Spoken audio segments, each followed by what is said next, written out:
Assalamualaikum warahmatullahi wabarakatuh. Grow people sekalian, jumpa lagi dengan saya Rio Paramasatria ya. Di sini saya dari PT Gesi Selamat Indonesia yang di sesi kali ini nanti saya akan menyampaikan beberapa pengalaman saya mengenai bahwa investigasi insiden itu bisa gagal ya.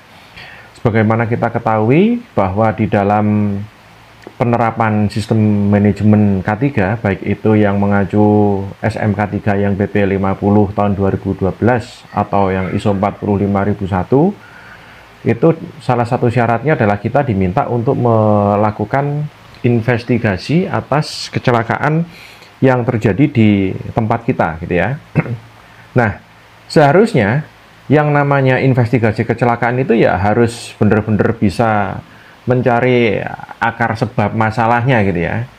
Namun di luaran sana ya banyak praktek-praktek atau banyak penerapan daripada SMK3 maupun ISO 45001 itu investigasinya gagal gitu ya.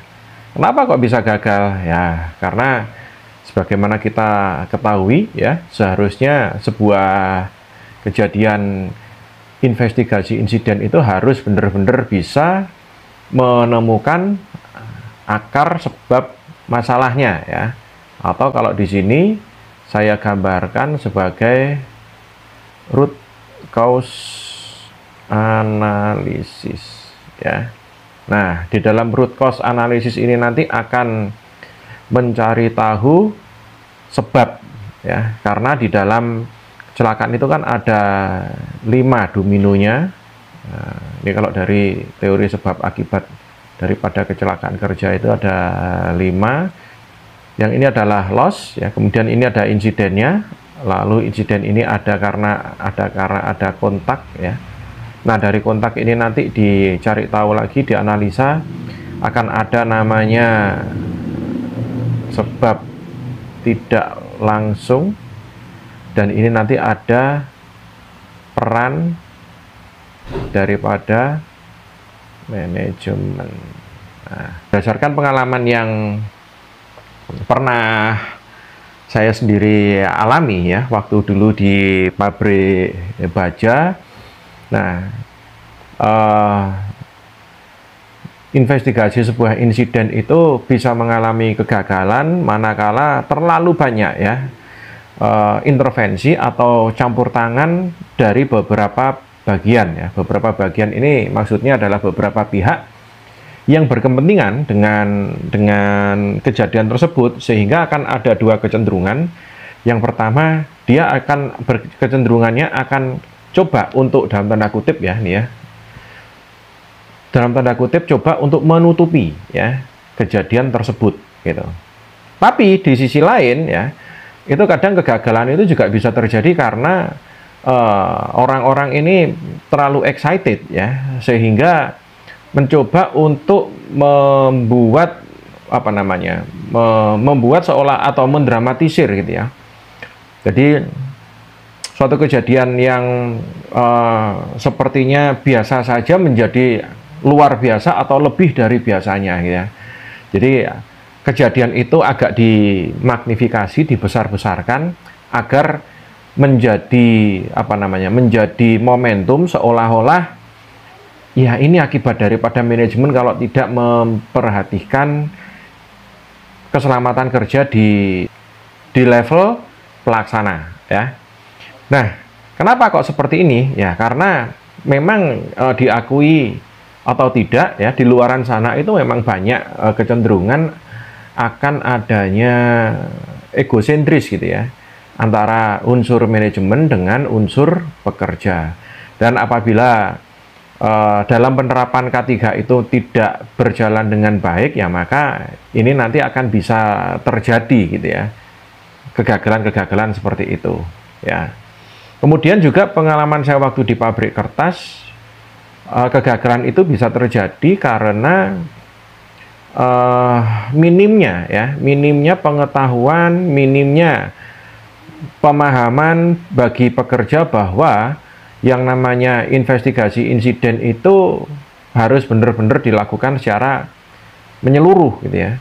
Dalam artian kegagalan ini mereka lakukan ya hanya sebatas untuk mencari tahu korbannya siapa, sebabnya apa, terus kemudian bukan mencari akar masalahnya, tapi lebih kepada untuk mencari siapa nih yang harus disalahkan gitu. Nah, ini yang harus kita hindari kalau kita melakukan atau menerapkan investigasi insiden, karena sebenarnya tidak boleh ya di dalam melakukan investigasi insiden itu kita mencari siapa yang salah ya, karena yang diutamakan sebenarnya adalah mencari apa yang salah. Jadi agar kecelakaan yang terjadi itu benar-benar bisa diantisipasi, sebab masalahnya benar-benar bisa diantisipasi sumbernya ya, tanpa harus menyalahkan pihak-pihak tertentu. Nah, maka kita bisa mencari yang namanya root cause ya. Root cause analisis ini ada dari peran manajemen di sini, sehingga investigasi insiden yang terjadi itu benar-benar bisa kita analisa dari sisi mana saja kelemahan-kelemahan dari sistem yang kita punya, sehingga kelemahan-kelemahan yang ada itu nanti kita buka, kita perbaiki semua, dan diharapkan itu tidak terulang lagi hal-hal yang serupa ya. Nah, untuk bisa memiliki kemampuan atau kapabilitas dalam melakukan investigasi insiden akan ada beberapa opsi ya. Yang pertama adalah memberikan bekal ya mengenai pelatihan untuk investigasi insiden ya. Harapannya agar investigasi insiden itu bisa dilakukan dengan benar, dengan valid ya, hingga sampai ke root cause analisisnya itu ketemu.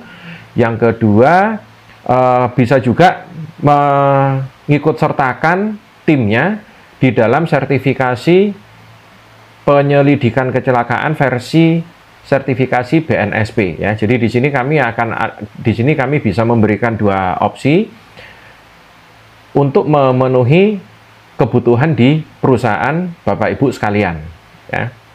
Nah, nanti Bapak Ibu sekalian bisa menghubungi tim kami untuk diberikan arahan, untuk diberikan masukan mana yang sesuai dengan kebutuhannya, sehingga diharapkan dalam pelaksanaan investigasi insiden itu bisa dilakukan secara menyeluruh ya, secara holistik, termasuk pelaporannya pun nanti juga dilakukan pelaporan dengan benar, dengan mengikuti kaidah-kaidah penyebab kecelakaan yang ada ya. Dan yang paling penting nanti tim itu bisa lebih ahli ya di dalam di dalam melakukan root cause analysis ya, sehingga masalah yang menjadi penyebabnya itu bisa benar-benar dihilangkan, sehingga kejadian serupa itu tidak terjadi lagi di periode-periode berikutnya gitu.